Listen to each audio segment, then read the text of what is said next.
Hey everyone, we're here with Theo, one of the directors at Shaw Financial. Theo, thanks for coming along today. Thank you for having me. Awesome. I know you love SMSF lending. I want to speak to the lenders, to the listeners today about that. You're a specialist in this field, as is Shaw. So just wanted to see, what is SMSF lending? Yeah, so it's a hot topic at the moment. Well, I guess firstly, let's talk about what an SMSF really is. So, Sure. SMSF is a self-managed super fund. It's in the name. When do people qualify for an SMSF? Well, normally when you have around $150,000 in your superannuation, you should look at establishing a self-managed super fund, being an SMSF. What's the difference? Well, once again, it's in the name. It's self-managed, so you can sort of invest it a lot more at your own discretion. You're not in those typical industry super funds and whatnot. You can buy direct shares, buy property, and just control it yourself. Why do you need like 150 grand in your super fund? Well, typically it needs to be at that level to start justifying the fees. The fees mainly being just an additional tax return that you need to do each year for that entity. Just want to highlight, when I say $150,000, doesn't need to be $150,000 in your own personal super. That can be a combined balance of you and your husband or wife or de facto partner or sibling or family member. Perfect. How many people can be in an SMSF then? I believe you can do up to 6 now, and they actually don't need to be family members, even though I just quoted family members. Yep.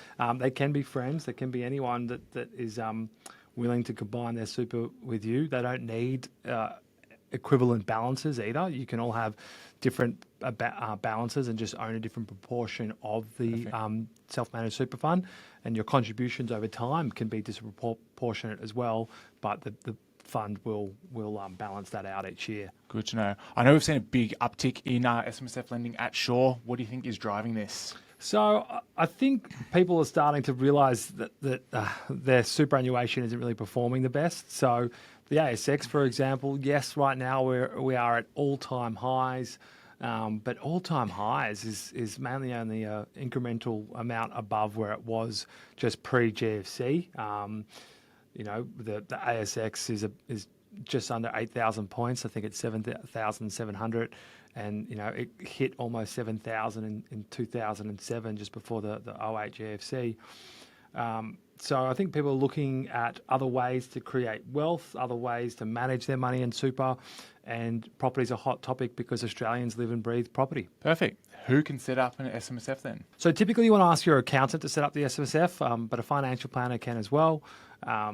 Sometimes a financial planner will dive into the subject of a statement of advice and look at a more holistic sort of investment strategy with a range of shares or managed funds and ETFs and whatnot. But we've got SMSF specialists that we recommend that if you are looking at property, they can just sort of set it up in an appropriate manner to purchase a property as such. Awesome. And how does the borrowing work? Is it the same as if you would buy a normal residential property? Great question. Another thing that gets a bit confusing and a bit of a hysteria out there at the moment, everyone thinks that the SMSF lending has been abolished or all the banks have pulled out. There is some truth to that. Yes, the major banks have sort of abolished SMSF lending, which means, when I say abolished, they're not offering it anymore to new customers, but they might have existing facilities that they've offered or put in place and funded 5-10 years ago, where those borrowers are now paying really high rates, 9 to 10%, because the banks are pricing them to refinance and leave their books. But thanks to the banks acting, a little bit aggressively, there's been lenders that have merged in the marketplace that are purely focused on SMSF lending. Okay. And the policy and pricing has never been more accommodating and competitive. So you can now borrow up to 90% as an LVR in SMSF lending. That's for residential, up to 80% in commercial. You don't need just to rely purely on historical contributions. You can also rely on a commitment to make a higher amount of ongoing contributions to your super fund. And the big one, the major shout out, is that the debt in super is not sort of tied to your personal servicing. So it will never limit your ability to borrow money personally in the future. So it won't hinder your personal servicing to upgrade the home, to do transactions or your borrowing ability in your personal name. It's completely independent and separate to what is happening in the super. Hence why there's a little bit of a higher rate for the loans in super, because it's a non-recourse loan without any personal guarantees. Perfect. So if someone's capped down their borrowing capacity in an individual name, they've got money in super, great opportunity to buy. Exactly right. As long as they're still earning an income and making contributions to their super, you can most likely still purchase in your super, even if you can't purchase an investment property in your personal name. Perfect. And are there some tax benefits then? So many tax benefits. It's a real tax advantageous environment, the superannuation sort of investing. So where do we start? Let's start with contributions. Obviously, concessional contributions that you make, which as of 1st of July this year is being increased to $30,000 a year. Those $30,000 a year that you, that's the cap that you can make in concessional amounts. They are pre-tax money, so it comes off your taxable gross income. So if you're in the top tax bracket, earning above, I think now it's $190,000, you will get 47% back on that $30,000 contribution a year. So it's kind of like the federal government is matching you dollar for dollar on your contributions. Yep. So if you put $30,000 in, it's actually really only costing you $15,000 thereabouts. Then you've got non-concessional contributions you can make, which is after-tax money. So they're ways to put money into the super. Once the money is in the super, you're only paying 15% income tax in the wealth sort of accrual stage, so between now and retirement. If you sell the asset, you only pay 10% capital gains tax, which is a huge one. That's less than half than what you would pay in your personal name, being 24%. And obviously 15% is can be a third of your potential income tax if you're in the top tax bracket. And most importantly, the most sort of attractive thing is that once you do enter retirement stage, you don't pay any capital gains tax whatsoever if you sold the property, or if you kept the property and rented it out, you don't pay any income tax whatsoever. Perfect. And I know you explained this one before, the downsides of the strategy. Can you explain that one to me? Yeah.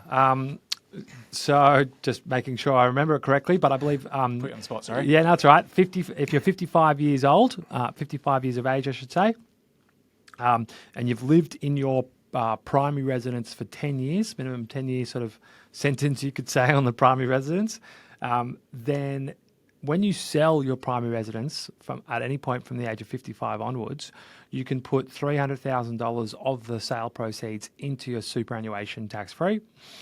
Now, that is per person. So if you are a de facto or married couple that have the property in joint names, you can put $600,000 into the superannuation from the sale proceeds. Now, that is in addition to those concessional and non-concessional contributions that I mentioned earlier. The non-concessional at the moment has been increased to $120,000 per year, and you can bring 3 years forward at once. So you could do basically $360,000 at once.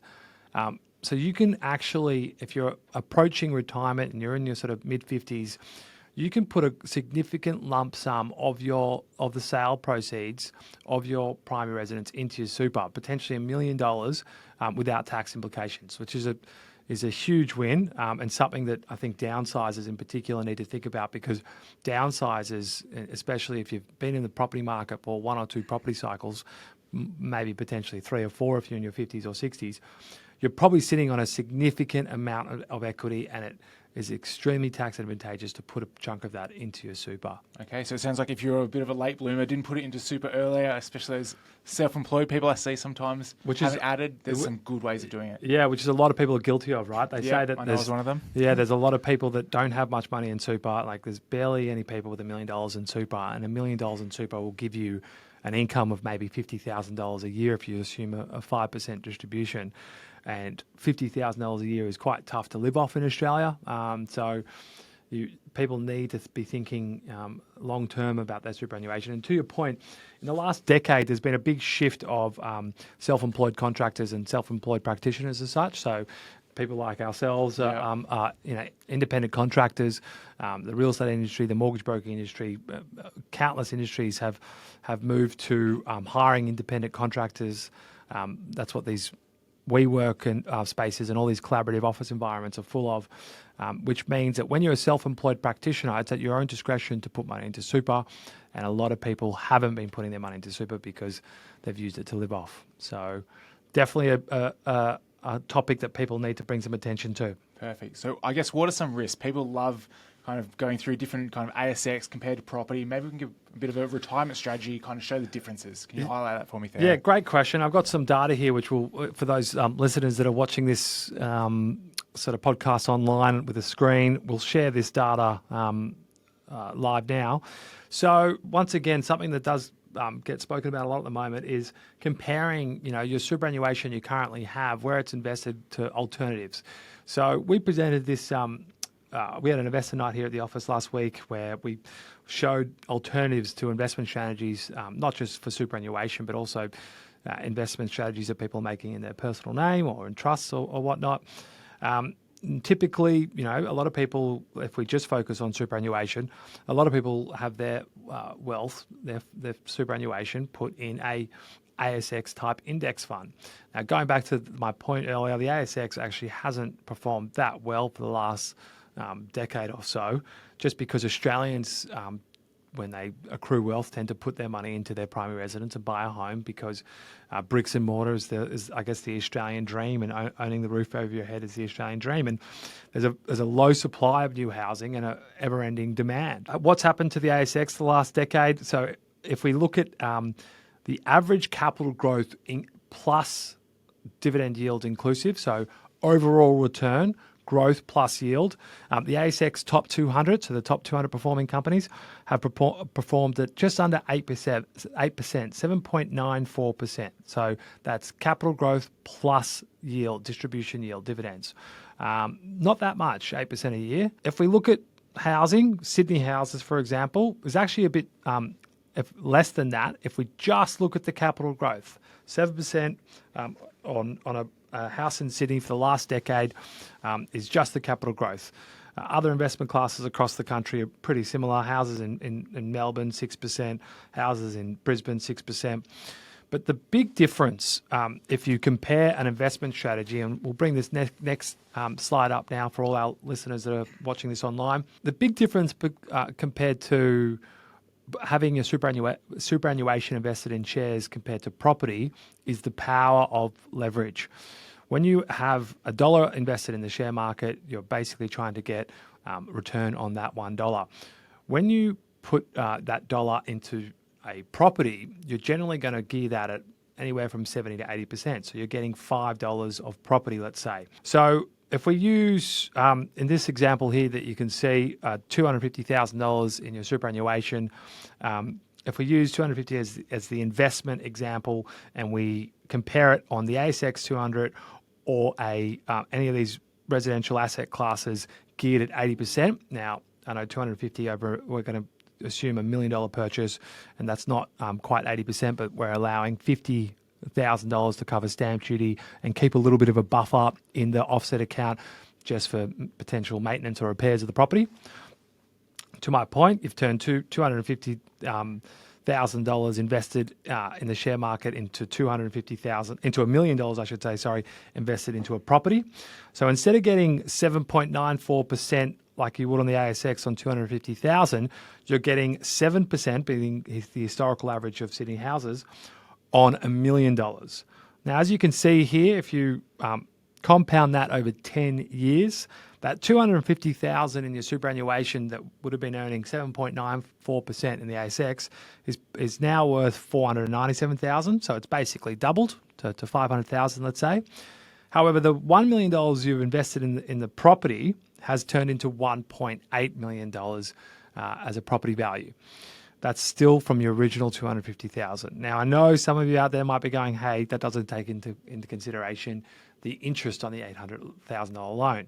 Well, we've excluded the rental yield because we are modelling the fact that the rent will cover the interest, and that's quite easily demonstrated as well, especially with some of the examples that have 5.5% gross yield. To break that down, your $250,000, let's assume that the loan hasn't reduced too much, and the amortization, I think we've got another slide that we could share on that one as well, but the amortization is probably about $700,000 after 10 years, amortization being the amount you've actually paid down the principal. Your 250 has effectively turned into 1.5 million. So much more rewarding investing your $250,000 into property rather than the share market, in my opinion.